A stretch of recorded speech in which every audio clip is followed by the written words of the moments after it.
Assalamualaikum warahmatullahi wabarakatuh. Waalaikumsalam warahmatullahi wabarakatuh. Bismillahirrahmanirrahim.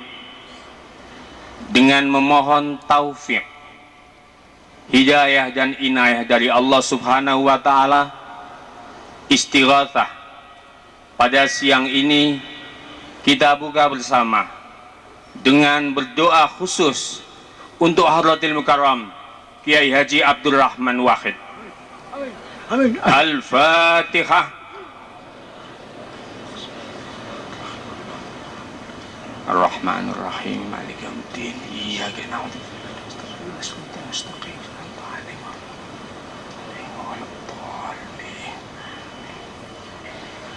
Kita ikuti pembacaan ayat-ayat suci Al-Qur'anul Karim kepada Ustadz Saiful Munir dari PW Jamiatul Qura Jawa Timur. Dipersilakan.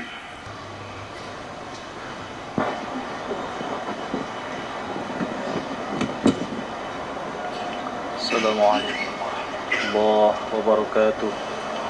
Salam wabarakatuh.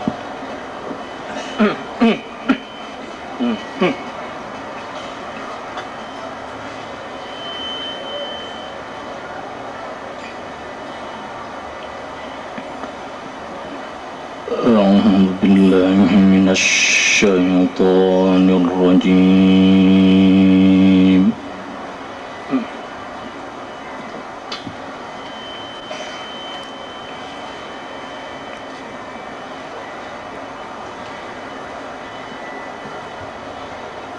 بسم الله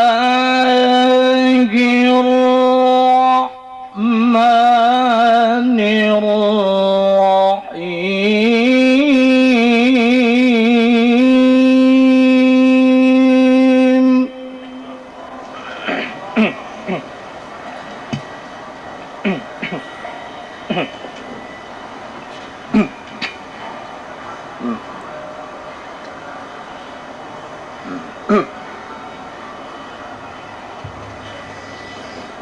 يا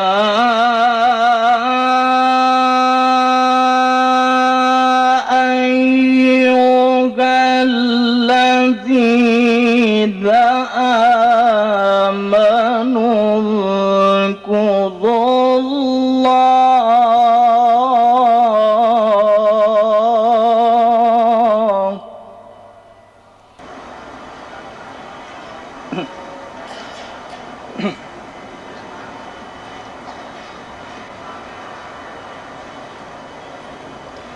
يا أيها الذين آمنوا اذكروا الله ذكرا كثيرا وسبحوه بكرة وأصيلا.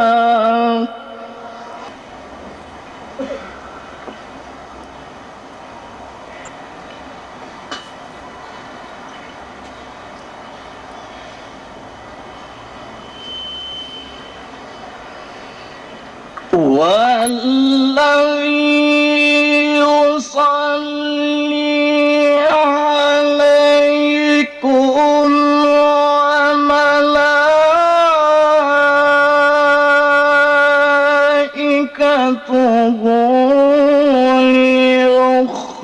ليخرجكم من الظلمات إلى النور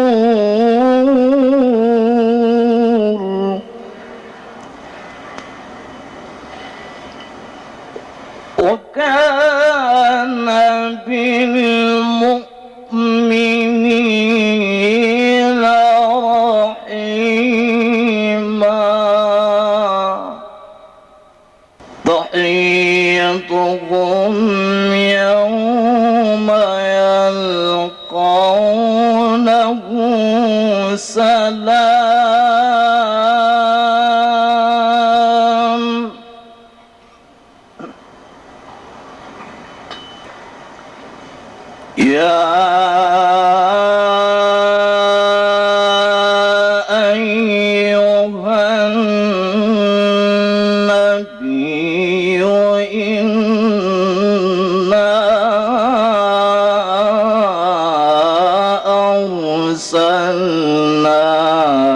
شاهدا يا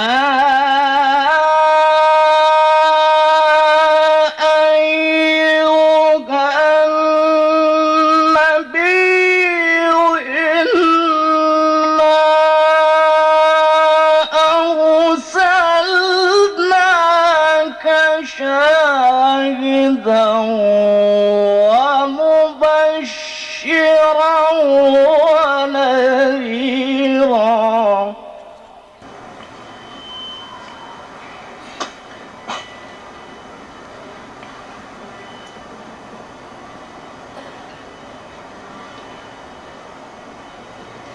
وداعيا إلى الله بإذنه وسراجا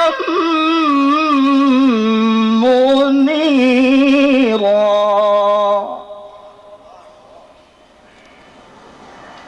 بشر المؤمنين بأن لهم من الله فضلا كبيرا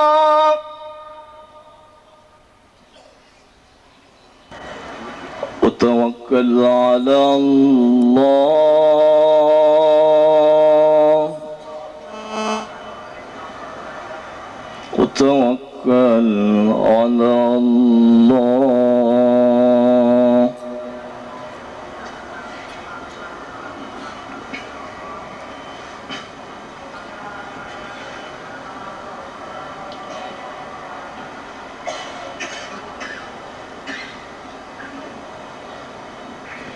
ولا تطع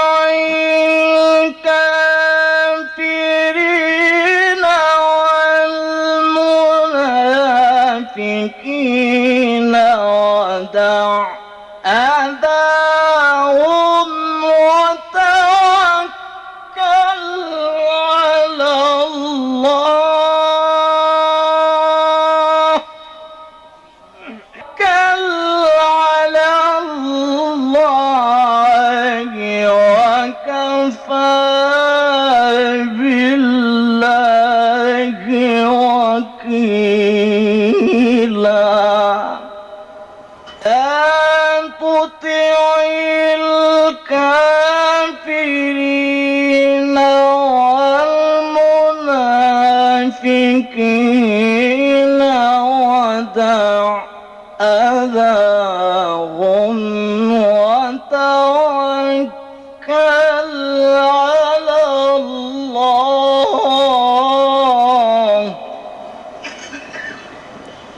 وكفى بالله وكيلا صدق الله العظيم.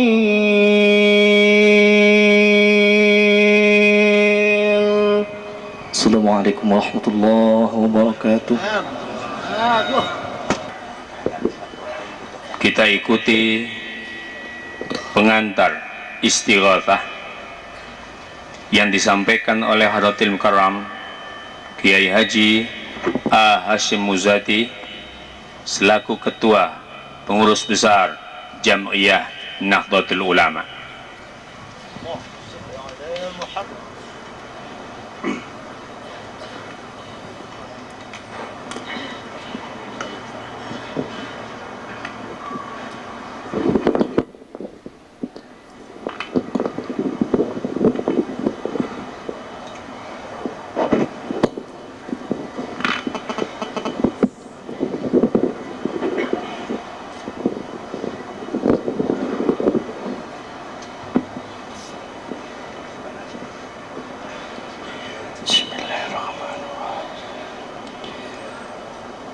Assalamualaikum warahmatullahi wabarakatuh. Waalaikumsalam warahmatullahi wabarakatuh.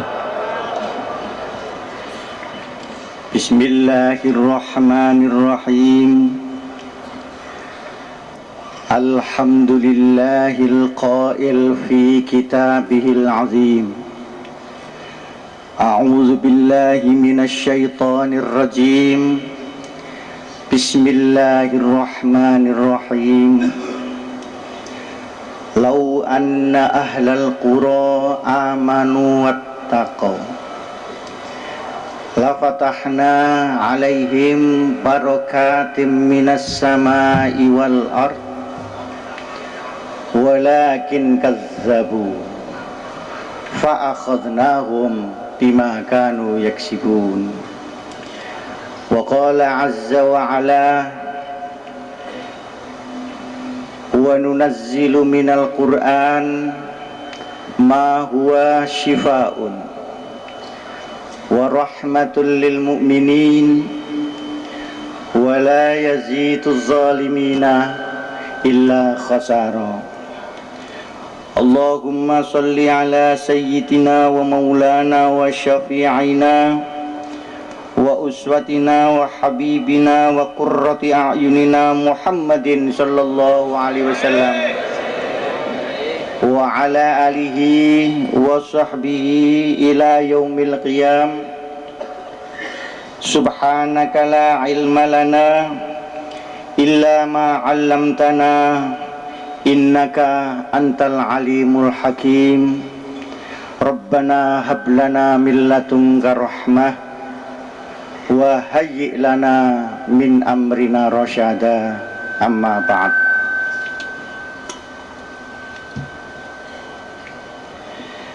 Ashabal fadilah, para alim ulama, para kiai, para masyayikh yang saya muliakan, khususnya mustasyar dan syuriah Nahdlatul Ulama, para mustaghisin, mustaghisat, hadirin, hadirat, muslimin, muslimat, nahdiyin, nahdiyat yang saya muliakan. Alhamdulillah, Nahdlatul Ulama Jawa Timur pada kesempatan siang ini berhasil dengan selamat melakukan istighosah kubro yang keempat. Memang sekarang di seluruh Indonesia kaum nahdiyin dan nahdiyat sedang beristighosah kepada Allah untuk keselamatan bangsa dan negara.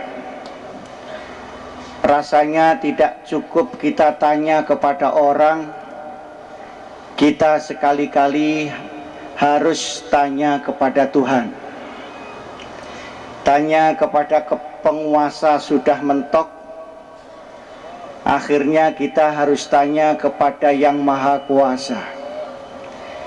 Bagaimana supaya bangsa dan negara ini selamat dan segera menjadi baldatun thayyibatun wa rabbun ghafur. Para mustaghisin, mustaghisat, Jawa Timur adalah sentral istighosah untuk seluruh Indonesia. Dari Surabaya lah dimulai istighosah kubro. Pertama tanggal 15 Desember tahun 1996.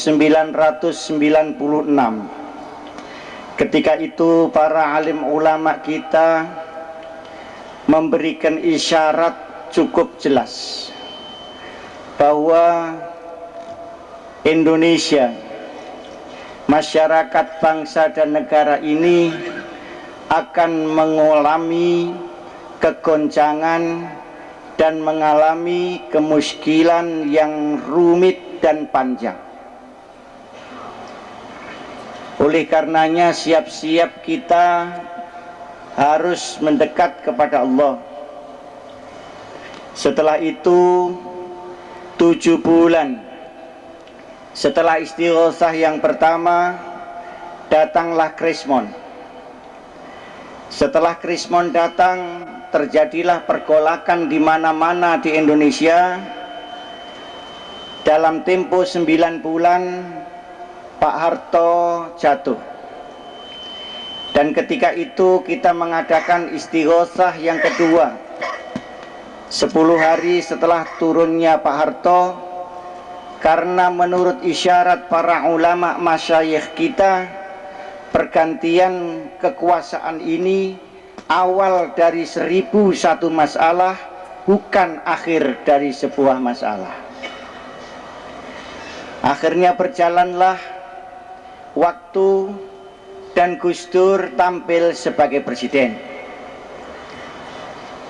Ketika Gus Dur tampil sebagai presiden beberapa bulan, mulailah ada goyangan di sana dan di sini. Maka kita mohon kepada Allah supaya goyangan itu tidak sampai menggoyang masyarakat dan bangsa Indonesia. Sekarang ini tiba saatnya bahwa pemerintahan Gus Dur tidak hanya digoyang, tapi benar-benar akan dijatuhkan kalau bisa. Tapi bisa atau tidak, itu sangat tergantung kehendak dan kodrat Allah Subhanahu wa ta'ala. Banyak orang menyangka bahwa Nahdlatul Ulama hanya ta'assub kepada Gus Dur, hanya ta'assub kepada satu orang. Itu tidak benar. Yang benar adalah apakah pergantian pemerintahan sekarang ini akan membawa kemaslahatan atau justru perpecahan bangsa dan negara. Ini yang kita pikirkan mendalam.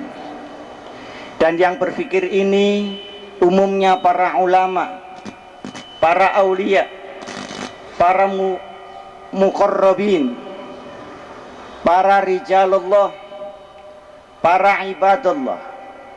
Sementara para politisi hanya mikir bagaimana kapling kekuasaannya semakin hari semakin besar, dan belum ada satupun yang berpikir bagaimana rakyat ini bisa sejahtera, aman dan meningkat ekonominya. Mustaghisin, mustaghisat yang saya muliakan, untuk dapat memahami keadaan sekarang, saya ingin bercerita agak panjang. Mungkin memakan waktu 40 menit, mudah-mudahan dapat menjadi pengertian dan pengamalan yang manfaat maslahah fid dini wad dunya wal akhirah. Dulu ketika Gus Dur masih belum jadi presiden, sebenarnya beliau tidak terpetik di dalam hati untuk menjadi presiden. Berkali-kali beliau menyampaikan lebih baik pemenang pemilu yang menjadi presiden. Tetapi entah bagaimana, dorongan terus-menerus supaya Gus Dur ini mau maju menjadi presiden. Karena didorong terus-menerus dan saya juga tidak bisa mengambil keputusan, akhirnya mereka datang ke Gus Dur. Karena Gus Dur tidak bisa juga ngambil keputusan, maka dipersilahkan untuk menghubungi para masyayikh bagaimana pendapatnya di dalam kemaslahatan bangsa dan negara.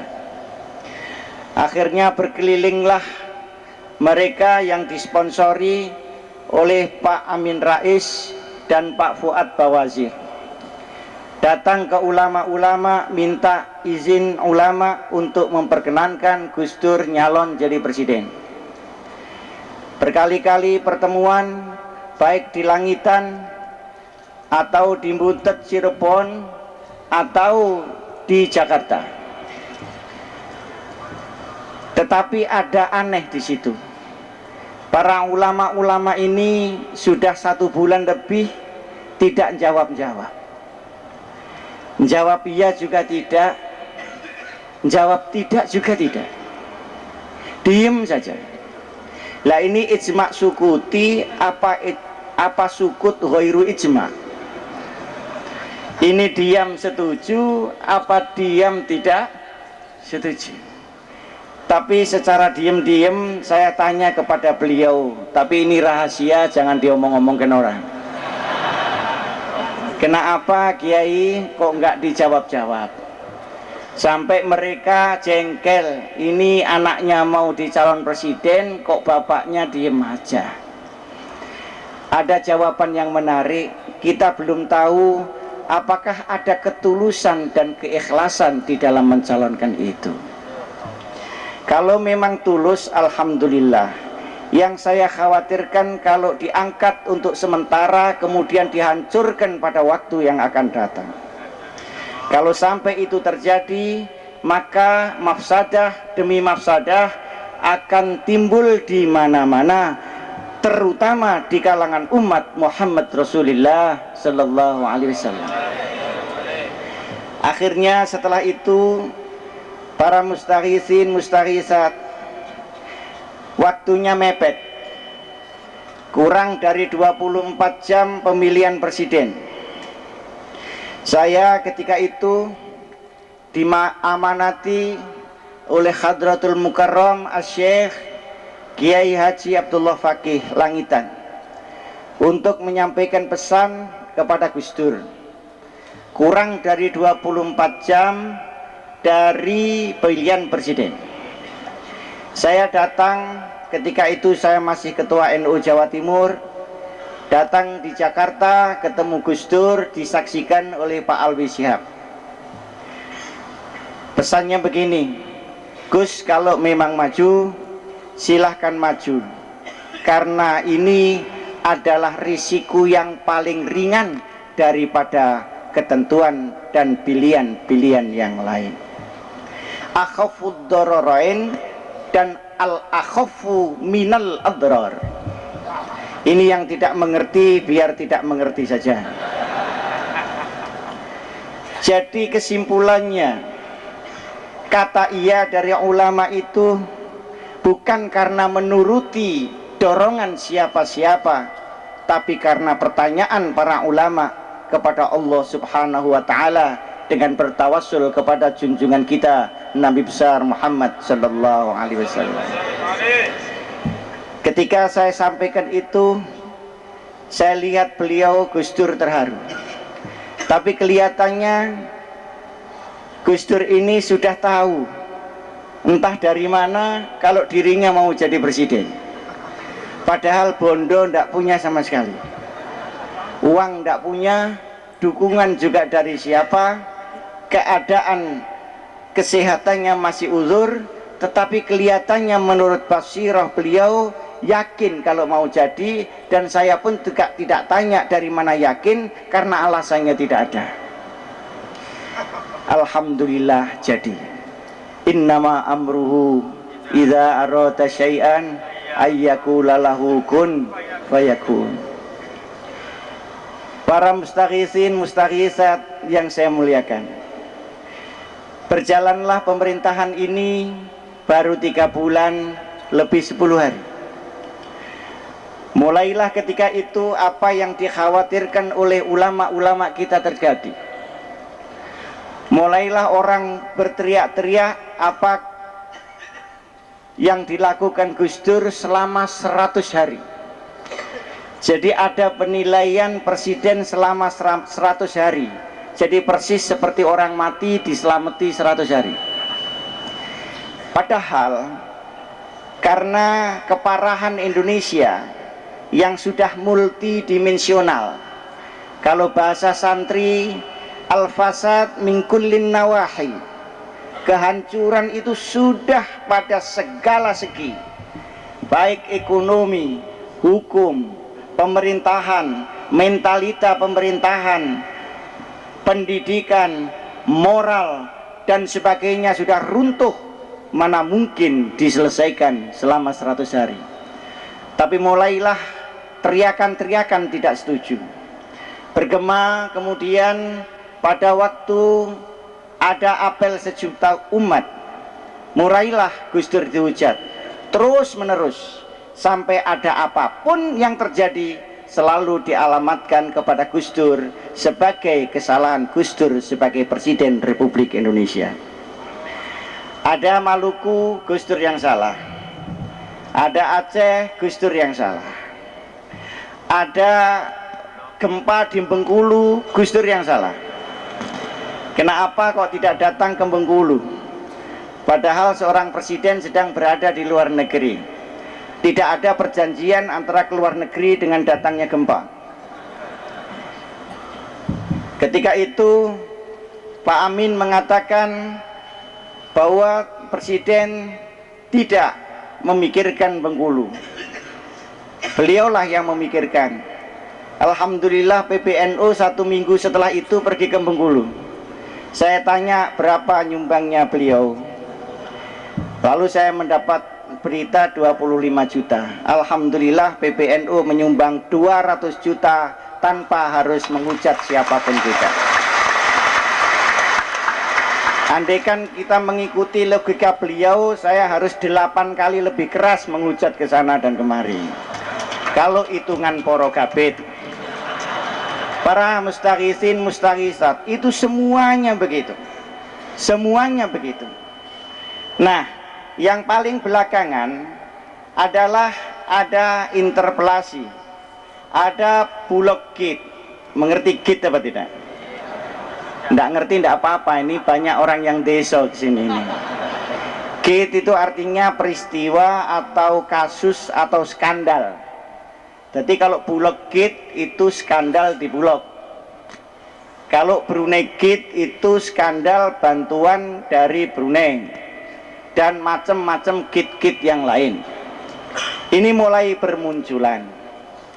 Saya ingin bercerita kenapa terjadi begini. Hadirin hadirat yang saya muliakan. Ketika Gus Dur menjadi presiden, itu kabinet disusun bersama-sama dengan seluruh partai. Seluruh partai keduman. Baik di eksekutif, di legislatif tentunya, dan tokoh-tokoh yudikatif itu juga diantarkan oleh partai-partai politik melalui proses demokrasi. Sehingga menteri-menteri di bawah Gus Dur ini disetori oleh partai-partai. Ini ada baiknya dan ada tidak baiknya. Baiknya adalah semua keduman. Kalau zaman dulu yang keduman hanya Golkar wa ala alihi wa sahbihi ajma'in. Mulai presiden sampai pesinden semua Golkar. Malah-malah di Jawa Tengah itu pager-pager harus masuk Golkar. Harus dicat kuning. Di Pati itu ada beduk belum dicat kuning tidak boleh diduduk ketika itu. Akhirnya setelah ganti reformasi, semua ini mendapat bagian. Seharusnya alhamdulillah. Dan seharusnya masing-masing yang dapat bagian berada di kekuasaan itu bersatu bersama-sama untuk memikirkan kesejahteraan rakyat. Mestinya. Kalau ada syukrun ni'mah yang asalnya tidak kebagian menjadi semua kebagian. Tetapi yang terjadi tidak seperti itu. Tahsabuhum jami'an wa qulubuhum syatta. Mereka berkumpul menjadi satu, tetapi saling gasak-menggasak satu dengan yang lain di tengah-tengah pemerintahan itu, sehingga sulit untuk mengendalikan negara dan bangsa Indonesia. Disinilah yang menurut agama, la in syakartum la azidannakum wa la in kafartum inna azabi lasadid. Satu dengan yang lain masing-masing tidak cocok. Kadang-kadang diperintah oleh presiden masih taren partainya, masih taren ini dan itu. Banyak kekuatan domir mustatir yang takdiruhu tidak jelas, dan sebagainya dan sebagainya. Sehingga di dalam undang-undang dasar disebutkan kabinet ini presidentil, tetapi di dalam prakteknya sekarang kabinet presidentil ini dibentuk, direkrut orang-orangnya secara semi parlementer. Sehingga dengan demikian siapapun yang menjadi presiden, dia tidak akan gampang memerintah menterinya, karena menteri ini belum tentu ikut presiden, ikut induknya masing-masing. Inilah mulai awal dari malapetaka. Sebagai presiden harus mempertanggungjawabkan pekerjaannya kepada MPR, tapi kaki dan tangannya belum tentu di bawah komando presiden. Maka presiden mulai pelan-pelan mengganti mana yang tidak cocok. Ketika yang diganti 1-2 tidak terasa, tapi ketika belakangan ini yang diganti adalah 2 menteri, yang satu dari PDIP, yang satu dari Golkar, maka teman-teman yang sejak awal tidak cocok itu mendapat pasaran baru dengan teman-teman baru untuk sama-sama ngeroyok Gus Dur ini. Maka keadaannya menjadi ramai. Ketahuilah bahwa mereka banyak uang. Sekarang ini uang sangat berkuasa, lebih berkuasa daripada kebenaran. Oleh karenanya setelah mulai itulah maka Gus Dur semakin berat tantangannya. Mulailah kemudian DPR. Kenapa DPR? Karena DPR itu yang paling banyak adalah teman-teman dari PDI, yang kedua dari Golkar radhiyallahu an, kemudian yang ketiga dari P3 dan seterusnya dan seterusnya. Maka tidak terimonya tadi itu melalui DPR. Sebenarnya diganti atau tidak itu adalah hak presiden. Tetapi partai-partai mempunyai orang di DPR yang bisa mempertanyakan itu semua. Maka kemudian ada istilah interpelasi. Interpelasi itu adalah hak tanya DPR kepada presiden. Nah, hak tanya ini ada 2 macam. Ada tanya sekedar bertanya, sehingga nanti jawabannya sekedar dijawab. Ada hak tanya yang mengandung mas'uliyah, pertanggungjawaban atau responsibility. Kalau tidak cocok, maka bisa dikritik melalui hak-hak DPR yang lain. Para hadirin hadirat yang saya muliakan, perlu saya sampaikan bahwa DPR dan MPR kita selama 32 tahun yang lalu itu tidak pernah bisa menggunakan hak-haknya. Apakah namanya hak interpelasi, hak penelitian atau hak angket, hak budget pun juga tinggal bilang iya. Dan selama 32 tahun mereka seperti paduan suara. Dirijennya adalah pemerintah ketika itu. Dan anggota DPR yang paling bagus adalah anggota DPR yang paling tidak pernah usul. Ini adalah DPR yang diridhoi. Lalu sekarang setelah reformasi, hak-hak itu bisa digunakan. Ketika Golkar dulu berkuasa tidak mungkin itu dikeluarkan. Sekarang bisa digunakan karena zaman reformasi.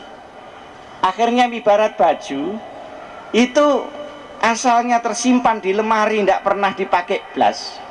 Sekarang silahkan pakai. Akhirnya gupuh nganggone, kadang-kadang kualik tangani barang itu. Nah, pemerintah yang tidak biasa diinterpelasi itu juga gugup karena sudah 32 tahun tidak pernah itu digunakan. Oleh karenanya ada kegugupan kedua-duanya di dalam menggunakan itu.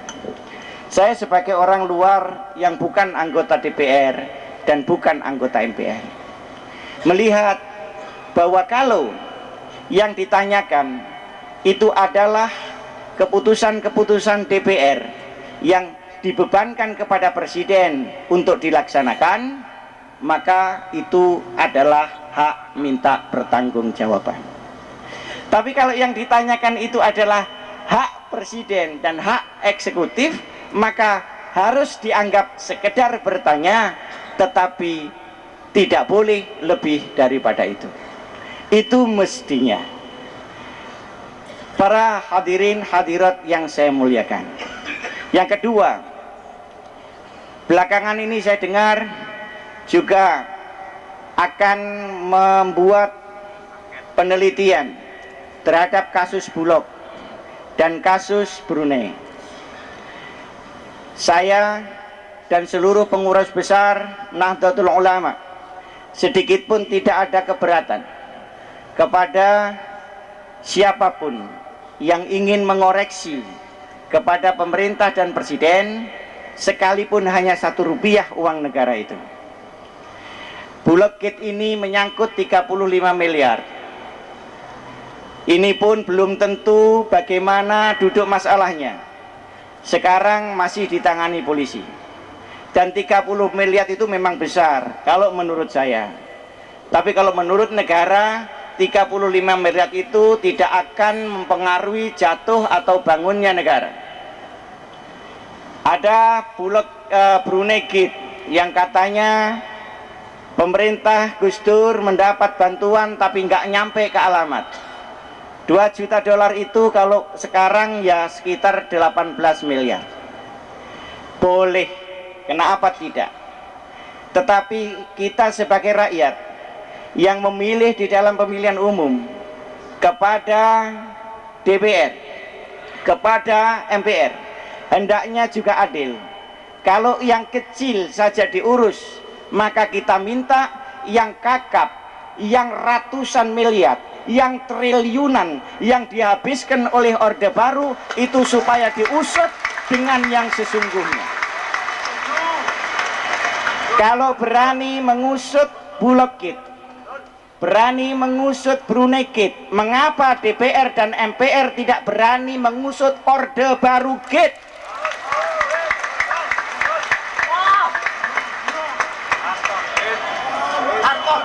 Baru saja Pak Sabirin diperiksa, oh itu yang ngelayat banyak sekali. Ya mungkin wa ala alihi wa sahbihi, itu hampir 1 triliun itu masalahnya. Sekalipun tidak sampai 1 triliun, begitu tuh hanya sebagian kecil, yang ratusan triliun itu banyak, tetapi tidak dibicarakan sama sekali. Akhirnya apa yang terjadi? Orang-orang yang dulu menghabiskan uang negara sekarang membiayai untuk pengusutan uang yang sebenarnya kecil. Maka lupalah rakyat ini kepada siapa yang membuat terpuruk bangsa dan negara, tetapi dialihkan kepada jurusan yang tidak sebenarnya. Ini yang kita prihatinkan. Kalau Gus Dur sendiri itu, Gus Dur itu termasuk jenis la khaufun alaihim walahum. Nggak pernah mikir Gus Dur itu. Kemarin saya tanya, Gus gimana Gus ini Bulog? Pun kersane udah utangan dibalik nolak ampun nah. Lah sing Brunei niku duit sithik, mungkin nopo jari Bolkiah mawon. Lho ngono tok jawabe. Lah niki geger niki, Gus teng pundi-pundi. Lho sing diperlokno nggih gegere niku. Mboten masalah gegere niki.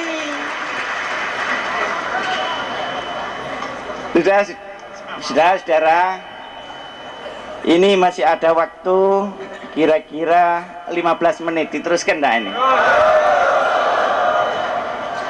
Saya beberapa hari yang lalu memberikan penjelasan bahwa menurut proses konstitusional, menurut hukum yang ada, itu tidak bisa Gus Dur dijatuhkan pada bulan Agustus yang akan datang.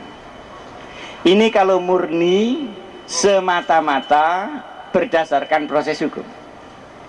Kenapa? Nah, kenaapanya ini yang penting. Menurut Undang-Undang Dasar 45, itu DPR tidak bisa menjatuhkan presiden. DPR semuanya itu 500 orang tidak bisa. Presiden juga tidak bisa membubarkan DPR. Jadi sekalipun ada voting ini tanya-tanya, itu hanya masalah catatan-catatan, tapi tidak mungkin DPR itu menjatuhkan presiden. Tetapi mengurangi nama baik dan legitimasinya bisa. Apalagi dia kalau banyak uang kemudian bisa menyewa berita di mana-mana. Bisa.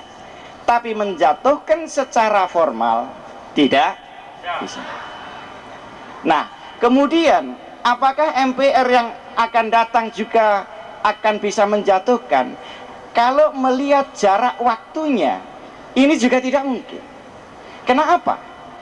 Bahwa MPR sendiri telah mempunyai ketetapan di dalam keputusan MPR itu sendiri bahwa sidang istimewa MPR yang bisa dipakai untuk menjatuhkan presiden dan mengganti itu ada prosesnya, ada tartilnya, yakni yang diatur menurut tab nomor 3 MPR tahun 78. Kapan presiden bisa dibawa ke sidang istimewa? 1. Kalau presiden benar-benar melanggar konstitusi dan melanggar GBHN, terbukti sah dan meyakinkan. Yang kedua, DPR memberikan peringatan supaya presiden kembali ke jalan yang benar, kepada sirotol mustaqim, sirotol ladzina an'amta alaihim ghairil maghdubi alaihim. Kalau masih ngotot, baru ada memorandum DPR. Pertama, diperingatkan keras, tunggu 3 bulan. Tidak, baru ada memorandum yang kedua. Tunggu 1 bulan. Tidak, baru ada usulan dari DPR itu ke MPR untuk sidang istimewa MPR. Maka sidang tahunan itu hanya progres report, tidak bisa dengan sendirinya disulap menjadi sidang istimewa. Saya kira penjelasan saya ini dianggap aneh karena tidak sesuai dengan ramenya suara. Rame ini suara koyok-koyok Gus Dur wis ala syafa khufratin minanar.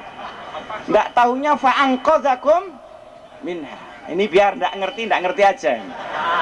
Nah, tetapi upaya untuk supaya ini bisa jatuh di tengah jalan kelihatannya masih tetap ada. Sekarang hak angket mulai dipakai.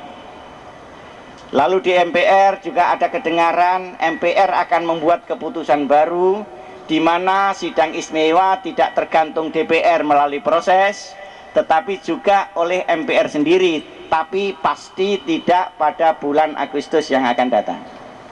Maka bisa terjadi sekalipun tidak pada bulan Agustus, tetapi bisa bulan Agustus menjadi awal daripada tindakan-tindakan yang akan datang.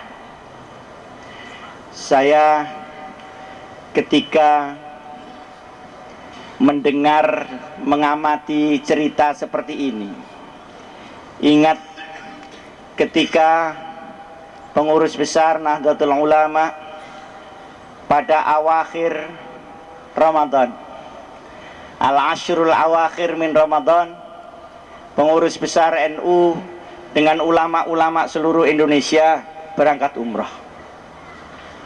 10 hari terakhir bulan Ramadan termasuk hari-hari mustajab itu. Banyak isyarat yang diberikan dan isyaratnya memang luar biasa. Isyarat pertama, Gus Dur ini diganggu.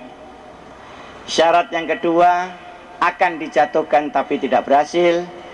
Dan isyarat yang selanjutnya, betul-betul dijatuhkan, akan dijatuhkan setahun kemudian.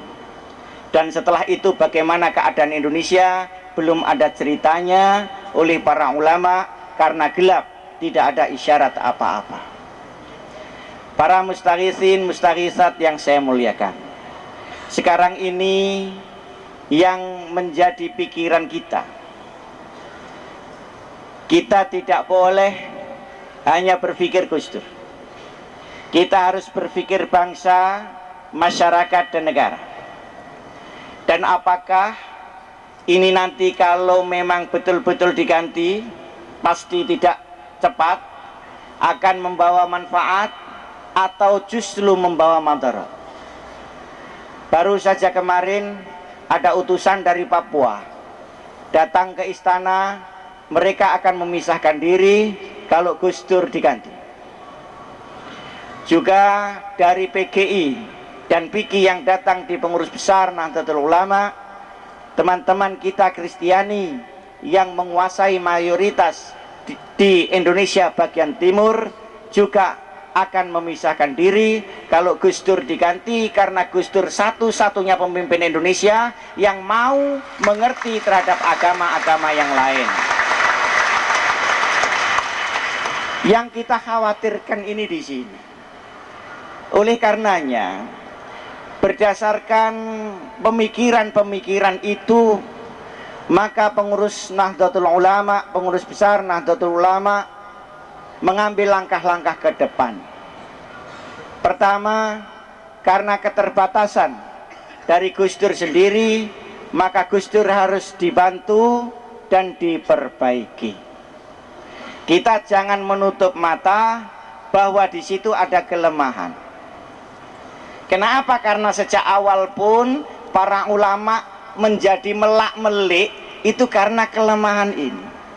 Jadi bukan berarti NU tidak melihat kelemahan itu, tapi kelemahan itu marilah kita tambal sementara, selamat sampai 5 tahun, daripada Indonesia akan berpecah belah. Dan kalau berpecah belah tidak akan ada satupun pemimpin yang banyak omong itu yang bisa menyelamatkan Indonesia.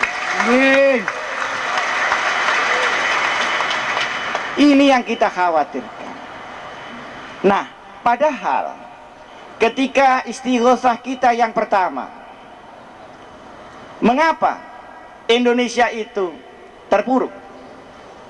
Menurut pendekatan agama ini, bukan menurut pendekatan politik. Menurut kacamata agama, kata beliau-beliau yang memerintahkan saya dan teman-teman untuk mengadakan istighosah yang pertama di Tambak Sari, bahwa Indonesia akan gonjang-ganjing, itu sebabnya 2. Pertama, pemimpin-pemimpinnya tidak amanat dan palsu. Yang kedua, maksiat sudah merajalela di masyarakat. Dan maksiat yang paling cepat dibalas Allah adalah maksiat sosial. Kalau dosa-dosa pribadi masih menunggu akhirat, dosa tentang ibadah masih menunggu neraka. Tapi dosa tentang ketidakadilan, dosa tentang penindasan, dosa tentang pemerasan, kebohongan kepada rakyat, maka segera akan diperingatkan oleh Allah Subhanahu wa ta'ala.